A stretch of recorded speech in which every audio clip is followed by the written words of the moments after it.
Bien, entonces, con la precisión efectuada, siendo horas 11 de la mañana con 32 minutos de hoy día, 1 de agosto del año 2023, la segunda Sala Penal de Apelaciones Nacional, integrada por los jueces superiores Quis Peuca como presidente, Medina Salas y Medesma, se instalan para llevar adelante audiencia de apelación de auto en el expediente 205-2019-87.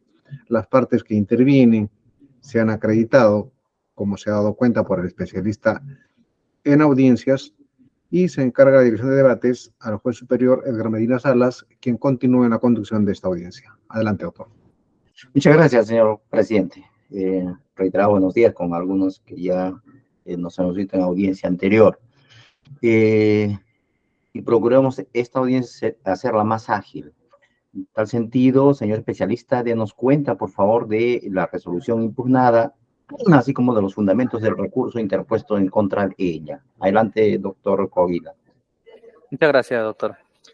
Señores magistrados, partes procesales, doy cuenta en el expediente 205-2019, cuaderno 87, que viene en apelación interpuesta por la defensa técnica del investigado Leopoldo Alejandro Rondón Fudinaga contra la resolución número 2 de fecha 8 de septiembre del 2022, emitida por la jueza del Quinto Juzgado de Investigación Preparatoria Nacional, que resuelve declarar fundado el requerimiento de embargo en forma de inscripción hasta por la suma de 250.000 soles sobre los derechos y acciones del bien inmueble inscrito en la partida registral número 010-87834 de la zona registral C de Arequipa, que corresponde al citado investigado en su condición de propietario en los seguidos por la presunta comisión del delito contra la administración pública en la modalidad de cohecho pasivo propio, en agravio del Estado, señalando los siguientes agravios.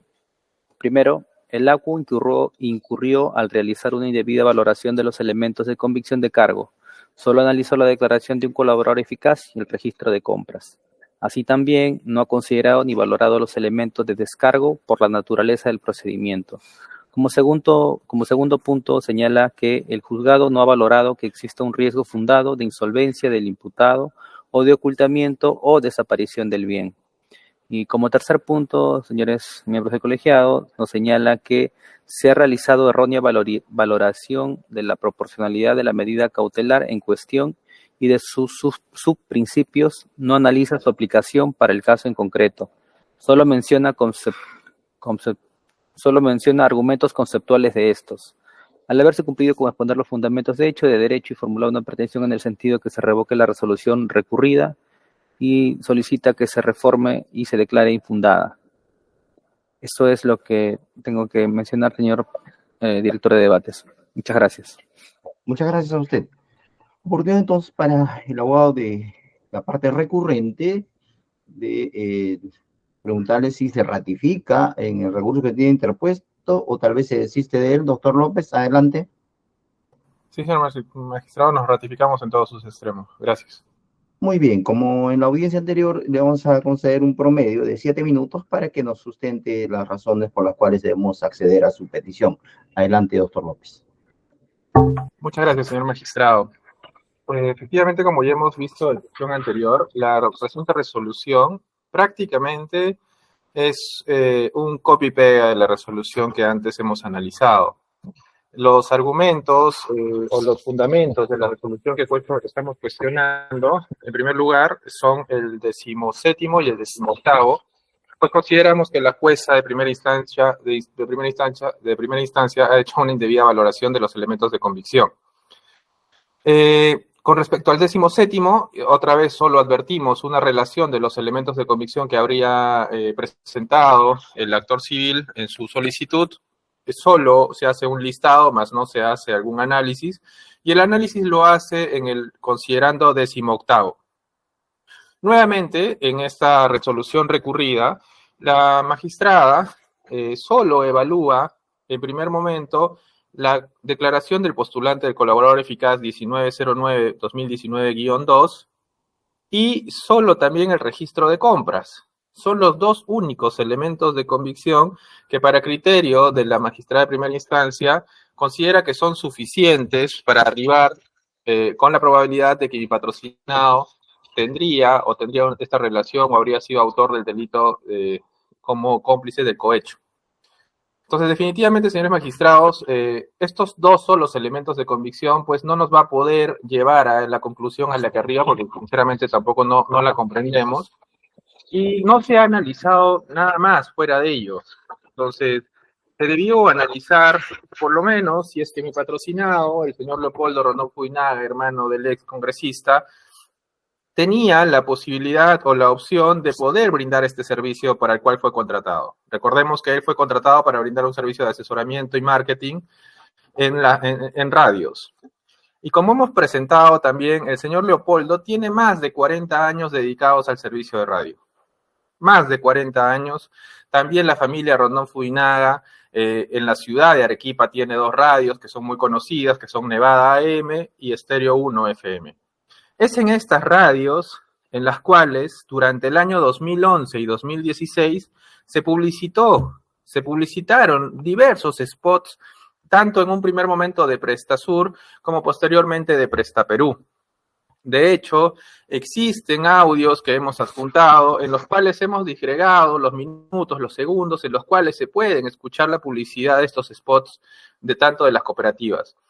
Por lo tanto, el servicio que se habría contratado con el señor Leopoldo, que fue directamente entre el señor Leopoldo y la cooperativa, se habría prestado. Pero sobre ese análisis de por lo menos delimitar o ver si es que sí o no se habría prestado el servicio, no existe ni la más mínima línea en la resolución recurrida. Ni una sola línea. Pero no nos quedemos solo en el tema del servicio, sino también analicemos si es que el hermano del señor Leopoldo, en este caso el ex congresista, el doctor Gustavo Rondón Fuinaga, obtuvo, aunque sea la mínima probabilidad de oponerse a este proyecto de ley. Y la verdad es que no. El proyecto de ley, que es materia de cuestionamiento, que es el 2195-2012, ingresa al Congreso en el año 2003, en mayo del 2003. E ingresa a la Comisión de Economía, Banca y Finanzas, donde es discutido, donde se discute el dictamen de este proyecto de ley. Pero ¿qué sucede? El hermano de mi patrocinado, el congresista Rondón Fuinaga, no fue parte de la Comisión de Economía, Banca y Finanzas a lo largo de su periodo como congresista. Solo lo fue el año 2011, en cuyo año solo participó una sola sesión de esta comisión, que incluso, conforme a las actas que se desprenden, que hemos presentado junto con nuestro escrito de apelación, en esta sesión ni siquiera hace uso de la palabra el congresista Gustavo Rondón Fuinaga.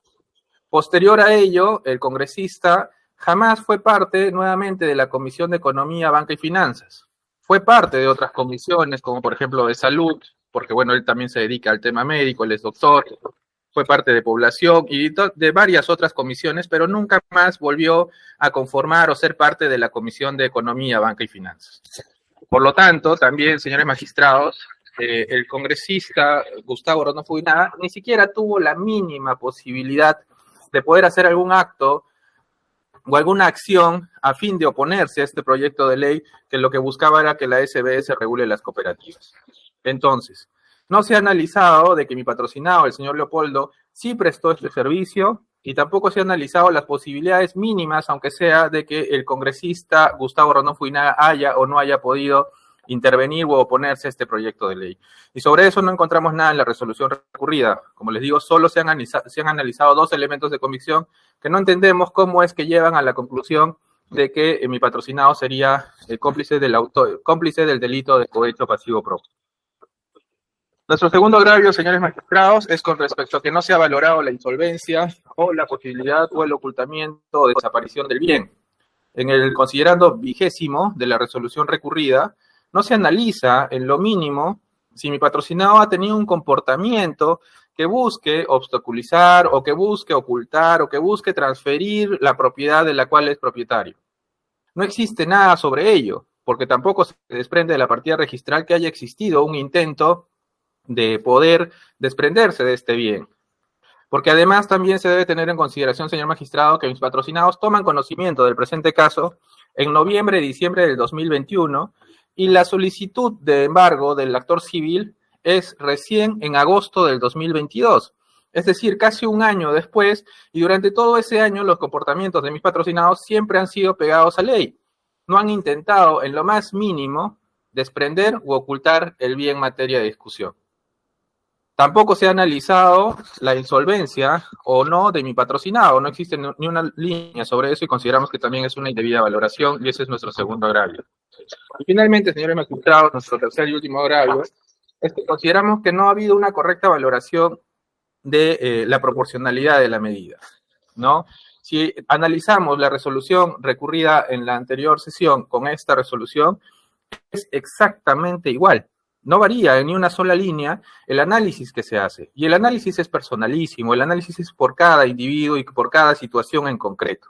Y simplemente no se ha hecho eso, solo se ha conceptualizado sus principios y finalmente la juez de primera instancia ha determinado que sí existiría proporcionalidad, lo cual consideramos que ha sido producto de una indebida valoración.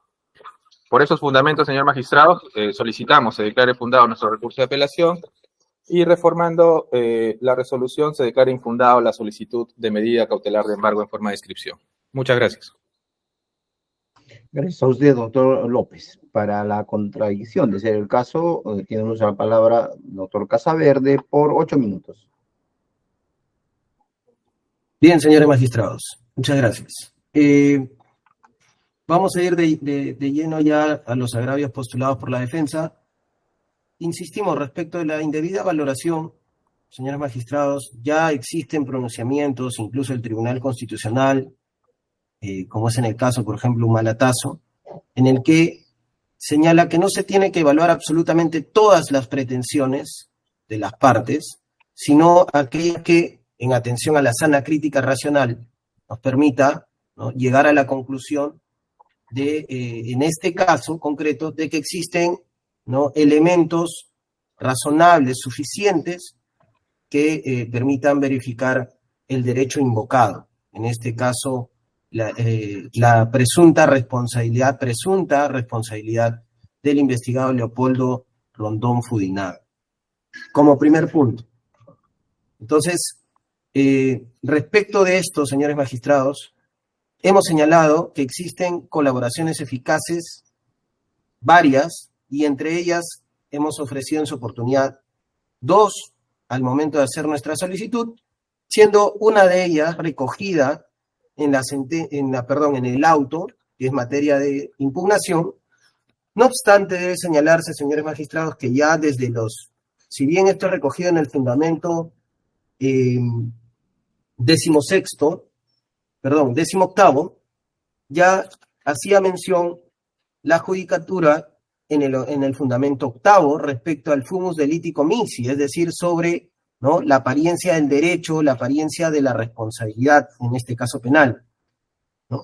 Y sobre ello también se menciona en el fundamento 17º y con más detalle en el fundamento 18º, donde la judicatura recoge la colaboración eficaz 1909-2019-2, que hace mención que en el caso del señor Leopoldo Rondón Fudinaga, ¿no?, se habría utilizado la misma modalidad que en un caso similar, ¿no?, de otros investigados en este mismo caso, en esta misma investigación, que sería los esposos Eburen, sobre los cuales ya recae una sentencia de determinación anticipada.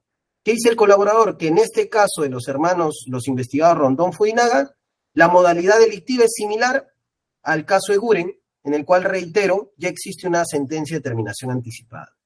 Asimismo, es cierto, la judicatura solamente hace referencia, de manera explícita, ¿no?, me refiero, hace referencia a los registros de compras, pero, señores magistrados, estos registros de compras son incorporados en la investigación a través de la carta 691-2019, que también es ofrecida por nosotros en nuestra solicitud de medida cautelar.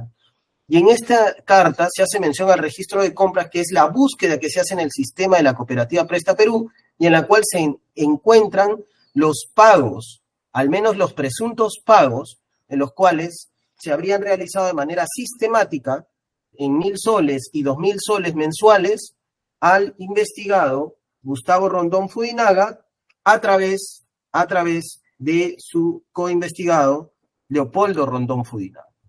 Y obviamente estos reportes pues permiten dar cierta credibilidad a la versión otorgada por el colaborador eficaz, ¿no? El colaborador eficaz antes mencionado. Es por ello, señores magistrados, que nosotros advertimos que este primer agravio debe ser rechazado por cuanto está debidamente motivado. Respecto del segundo agravio, el tema de el agravio de que no se ha valorado el riesgo de insolvencia, señores magistrados, la judicatura en su fundamento noveno hace explícita mención a su análisis sobre el peligro en la demora, el riesgo de insolvencia y el peligro en la demora. Y dice claramente que es necesario tener claro que en lo civil tiene una configuración objetiva, que no se requiere necesariamente que se haya producido cierto comportamiento del imputado, ni menos una intención de este de causar un perjuicio al actor, toda vez que el peligro se materializa en las posibilidades del responsable civil durante el tiempo del proceso que dedique el mismo, ¿no? De poder dilapidar u ocultar los bienes real o fictamente para hacer impracticable la satisfacción de las consecuencias jurídicas y económicas. Es decir, sí hace el análisis al respecto y establece su postura. Finalmente, respecto de la razonabilidad, planteada por la defensa como la proporcionalidad, reiteramos también en el fundamento 21º, la judicatura hace el análisis de idoneidad, señala que es un mecanismo eficaz para garantizar los fines de la posibilidad de resarcir el daño causado, que es necesario por cuanto no existe otra medida menos gravosa. Y efectivamente, señores magistrados, la judicatura resalta aquí que es una afectación muy leve.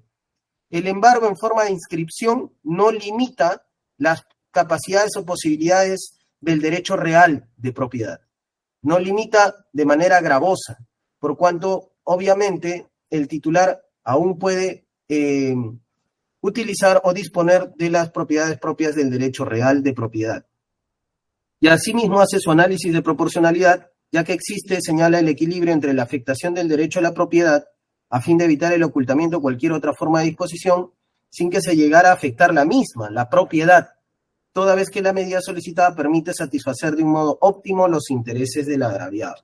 En tal sentido, señores magistrados, consideramos que la limitación es leve, es menor, la razonabilidad creo que se ha cumplido en este caso, frente a un hecho grave y que además cuenta con elementos de convicción que consideramos nosotros tienen un nivel de sospecha, si no fuerte, si no de certeza, al menos fuerte, conforme hemos señalado, y por dichas razones deberá rechazarse la apelación, declarándose infundada y confirmarse el auto señalado por el acuo. Muchas gracias.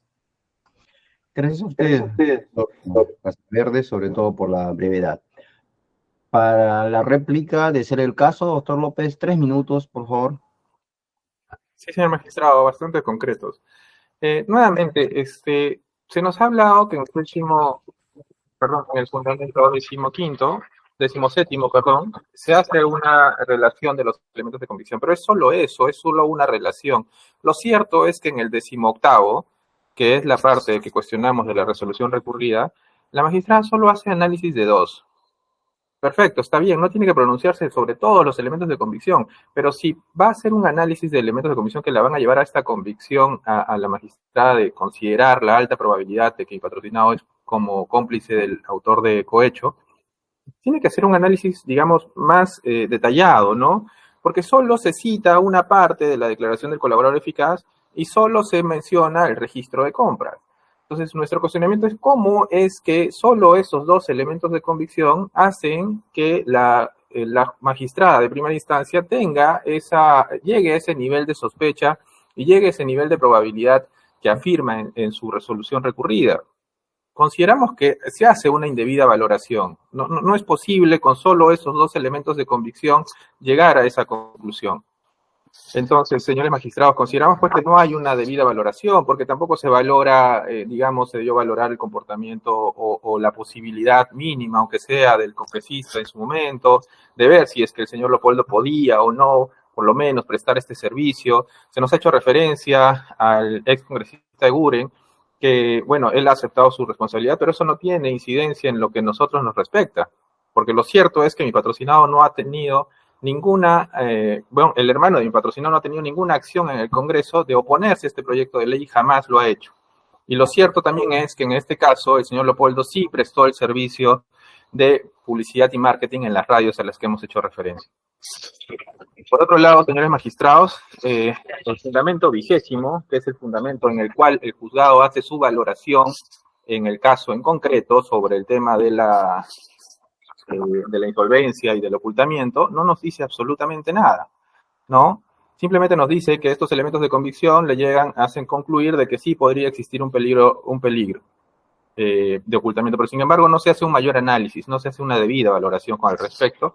Y finalmente, otra vez respecto a la proporcionalidad, si leemos, como les dije hace un momento, esta resolución con la anterior es tal cual, es un copy-pega, el mismo argumento, que igual solo es una conceptualización, ¿no? No se subsume o no se subsume cada subprincipio para determinar que efectivamente la medida es proporcional. Por esos argumentos nos reafirmamos en lo solicitado. Gracias, señor magistrado. A usted, doctor López, para la dúplica, actor civil, doctor Casaverde, por 3 minutos también. Señores magistrados, de manera muy puntual, la norma procesal requiere que para la emisión de estas medidas limitativas, obviamente, entre otros, exista elementos razonables. El Código Procesal señala elementos suficientes, pero evidentemente esta interpretación debe hacerse de manera sistemática a la etapa procesal. Estamos en una etapa de investigación preparatoria y como lo ha señalado el ACUO en su razonamiento respecto en su fundamento respecto de la razonabilidad de la medida, la afectación es leve. Entonces, señores magistrados, a este estadio procesal y a esta solicitud lo que corresponde es evaluar si existen elementos de convicción razonables que permitan prever la posibilidad o la probabilidad de la autoría en este caso. Frente a ello, se ha señalado que existen declaraciones de colaboradores eficaces. Existen los reportes de los pagos, que son numerosos, desde el año 2011 al año 2016, fecha en que coincide justamente el periodo congresal del señor, que también es co-investigado, el señor Gustavo Rondón Fudinaga. Por lo tanto, señores magistrados, consideramos que existe suficiencia, al menos existe suficiencia en cuanto a los elementos de convicción. Además, para terminar, la defensa efectivamente, si bien postula que estos hechos no se habrían configurado, ni siquiera existe un contrato al respecto. Ni siquiera se ha presentado, digamos, como parte de los elementos de descargo que señala la defensa en su recurso, no se señala algún contrato que acredite, ¿no?, o que desacredite esta sindicación concreta que existe en cuanto a pagos sistemáticos que se han realizado durante varios años. Ni siquiera estamos hablando de pagos de 1, 2 o 3 meses, sino desde el año 2011 al año 2016. Por lo tanto, señores magistrados, respecto de la suficiencia de elementos de convicción, consideramos que ese requisito está absolutamente cumplido y está señalado y motivado por el ACU. Por lo tanto, señores magistrados, en los demás elementos respecto del peligro en la demora, es evidente que existe un peligro en la demora si investigamos a personas vinculadas a hechos criminales graves y vinculadas a organizaciones criminales, ¿no? Y además, si la razonabilidad, estamos frente a una medida limitativa que es poco gravosa, que es leve, ¿no? Consideramos que se cumplen de manera correcta, adecuada, los elementos propuestos, establecidos en la norma procesal, y por ello debe rechazarse la apelación. Muchas gracias. Muy bien. Gracias a usted, doctor Casaverde. Bueno, sí, creo que el panorama ya está claro. Tal vez lo único que cabría esclarecer, doctor Casaverde, aquí también es un embargo en forma de inscripción sobre un inmueble o sobre derechos que el investigado tendría sobre el mismo. Señor juez, también es es un embargo sobre un inmueble, es un inmueble que está ubicado en la ciudad de Arequipa. De exclusiva propiedad del señor Leopoldo. Correcto, así es. ¿Esto es así, doctor López? Sí, señor magistrado.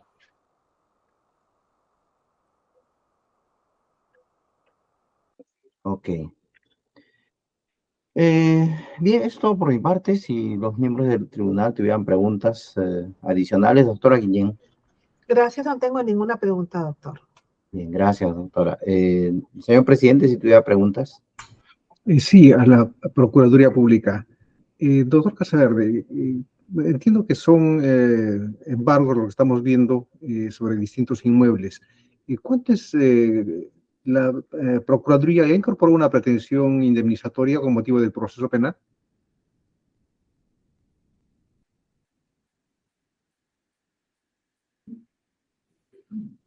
Sí, doctor, efectivamente.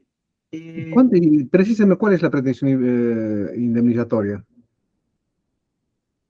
Correcto, doctor. En el caso, si me permite un instante.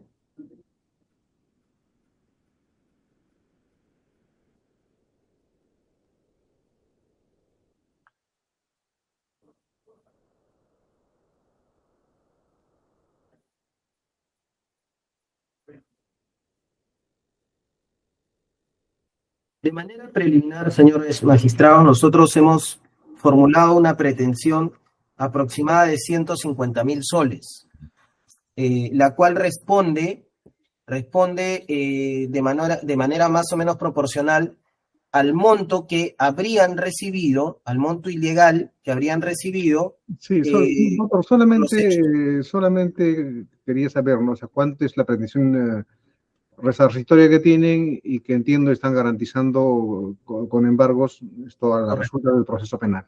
Sí, Así nada es. más, doctor, solamente quería Okay. ese dato. La defensa técnica, si quiere complementar algo.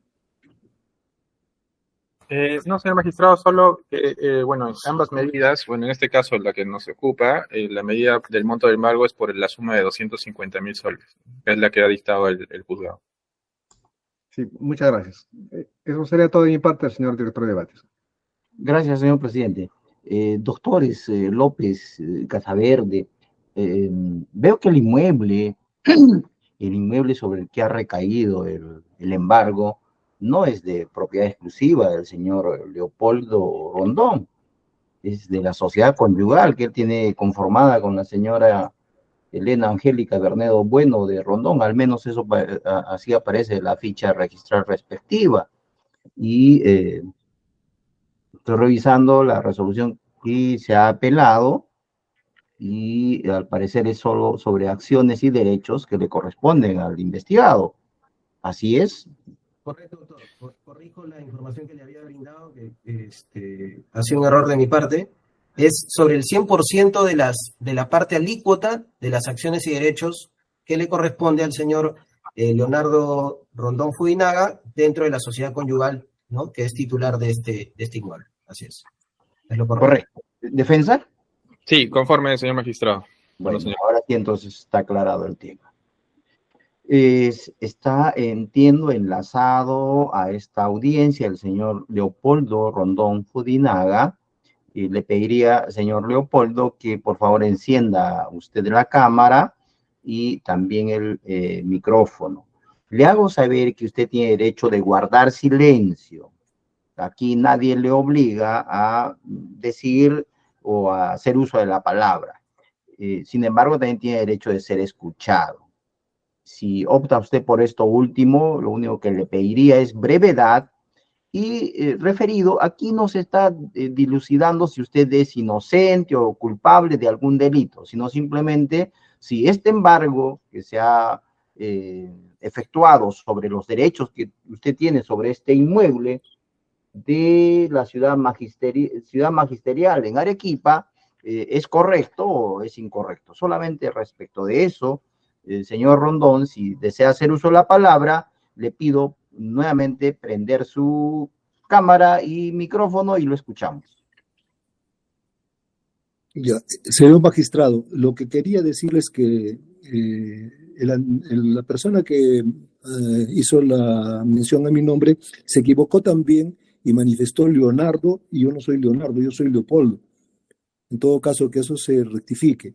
Estoy de acuerdo con lo que mi abogado ha manifestado en esta audiencia e indicarle, como también se ha manifestado, este local o esta casa es de la sociedad conyugal y tiene una antigüedad de más de 40 años.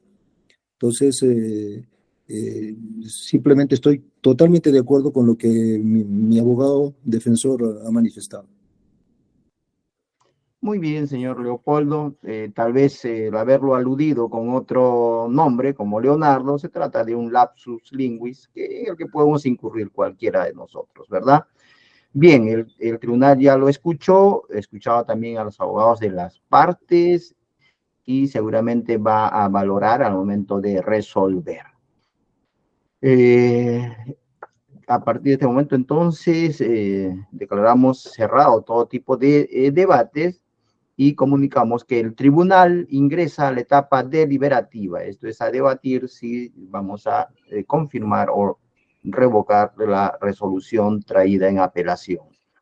Y la resolución que se expida al efecto le será notificada en los domicilios procesales que tengan señalados. Y si no hay más intervenciones, señor presidente, creo que habríamos culminado esta audiencia.